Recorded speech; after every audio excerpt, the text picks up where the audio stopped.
नाज़रीन हींअर हिते असां वटि मौजूदु आहे दौलतपुर जो ही पीरसन रहमतुल्ला पंवर जंहिं असां वटि मेराण प्रेस क्लब ते एहतिजाज कयो आहे त कुझु वक़्तु अॻु में मूं हिते ॿी शादी कई हुई ऐं उहे आहिनि ही असांजो चांडिया आहिनि ऐं हिन जो अॻियाओ पुटु आहे शकील चांडियो जंहिं ख़िलाफ़ ही एहतिजाज करे थो त शकील चांडियो हिन जी ज़ाल हिन जो पुटु ऐं हिन जी धीउ पाण वटि झले छॾिया आहिनि। 1 साल थी वियो आहे त ऐं उन एवज़ जे हिसाब सां हिन शादी कई हुई ऐं पंहिंजी धीउ उन शकील खे ॾिनी हुई ऐं उनखे बि औलाद आहे, पर उहा बि 1 साल खां हिन वटि रहियल आहे ऐं हू शकील न पंहिंजा ॿार थो वठी वञे न ई वरी हिन खे हिन जी ज़ाल ऐं हिन जी धीउ हिन जो पुटु ॾिए थो।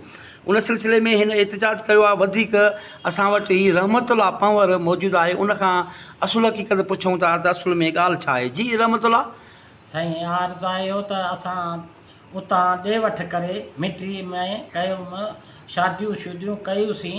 हाणे उन खां पोइ धीउ पुटु मूंखे हुन मां ॼावा न जेके हितां मेड़ खां शादी कयमि, उहे धीउ पुटु हिन वटि माउ वटि रहियल आहिनि। उन माउ बि रोके वेठी आहे त असां अॻु जा पुट खां होॾे ज़ोर ॾियारे बीठी आहे त बाबा असां बच्चा कोन छॾींदासीं पंहिंजा, ऐं बच्चा असां पंहिंजा रहाईंदासीं। असां था चऊं त असीं पंहिंजा बच्चा ॾियो ऐं तव्हां पंहिंजा बच्चा वठी वञो, उहे बि नथा कनि। उन खां पोइ असांजा ज़ोर चङा मठा हे हो गॾु कयासीं त उहे बि तव्हां चवनि था बाबा इहे असांजे चवण में न आखण में नाफ़रमान आहिनि बाबा। न, शकील चांडियो जेको आहे उहो तव्हांजी ज़ाल जो अॻियाओ आहे, अॻे हुन मां इहो मुड़ुस मां आहे, उनखे तव्हांजी न्याणी बि ॾिनल आहे। पर शकील चांडियो पाण तव्हांजी ज़ाल तव्हांजी धीउ ऐं तव्हांजे पुट खे रहाई वेठो आहे, या उन में तव्हांजी जेका ज़ाल आहे उहा बि हुन सां शामिलु आहे? उहा बि हुन सां शामिलु आहे असांजे बचनि जे करे। अच्छा, ऐं तव्हांजो पुटु ऐं तव्हांजी धीउ उहो ई केतिरी उमिरि जा आहिनि? उहे आहिनि, हिकिड़ो आहे 16 जो, ॿियो आहे 17-18 जो। अच्छा, 17-18 जो केरु आहे? छोकिरो न्याणी? ऐं पुटु जेको आहे उहो 15-16 जो आहे। अच्छा, उहे बि तव्हां ॾे अचणु चाहिनि था या न? उहे नथा अचणु चाहिनि, उन्हनि खे माउ पटी पढ़ाए छॾी आहे। अच्छा, उन्हनि खे माउ पटी पढ़ाए छॾी आहे त तव्हां न वञो? न वञो। अच्छा, तव्हां हिते कंहिं चङे वटि कंहिं चांडिया बिरादरी जो चुको मौजूदु हुजे उन्हनि वटि तव्हां विया आहियो फ़ैसिले लाइ? सदाम वटि वियासीं। अच्छा, सदा चांडियो वटि? हा, सदा चांडियो वटि वियासीं। उन चयो बाबा इहे किसो असांखां ज़ोर आहे, इहे नाफ़रमान आहिनि। अच्छा, ही जेको माना मक़सदु के शकील चांडियो आहे या वरी तव्हांजी जेका घरवारी आहे उहा कंहिंजी धीउ आहे? उहा इसाक जी धीउ आहे। इसाक चांडियो जी? हा। इसाक चांडियो आहे?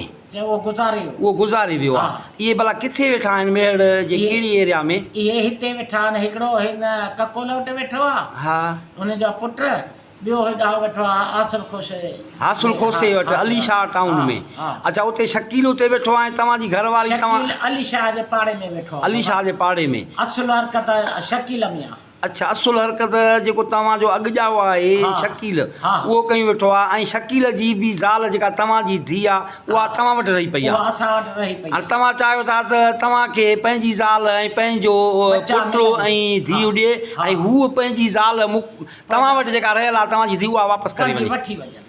अच्छा, तव्हां इंतिज़ामिया खे कहिड़ी अपील था करणु चाहियो? इहा ई अपील अथव त तव्हां सां इंसाफ़ कनि, शकील चांडियो जेको आहे उन ख़िलाफ़ु कार्रवाई कनि ऐं तव्हांखे पंहिंजा ॿार मोटाए ॾियनि ऐं तव्हां खां पंहिंजा ॿार मोटाए वञनि, वापसि कनि। नाज़रीन, ही असां वटि रहमतुल्ला पंवर दौलतपुर जो वीचारो हींअर राति जे टाइम पहुतो आहे। हिन जो चवणु आहे त मुंहिंजो अॻियाओ शकील चांडियो जेको अली शाह टाउन में वेठो आहे मूंसां नाइंसाफ़ी कई वेठो आहे। मुंहिंजी ज़ाल, मुंहिंजो पुटु ऐं मुंहिंजी धीउ पाण वटि रहाई वेठो आहे, जॾहिं त हिन जी जेका धीउ हुई हिन जे अॻिए ई ज़ाल मां उन जो जेको रिश्तो हिन शकील सां कयो हुयो, ॾे वठि कयो हुयो, उहा धीउ हिन जी ऐं 2 मासूम ॿारनि सां उहा हिन वटि रही पई आहे।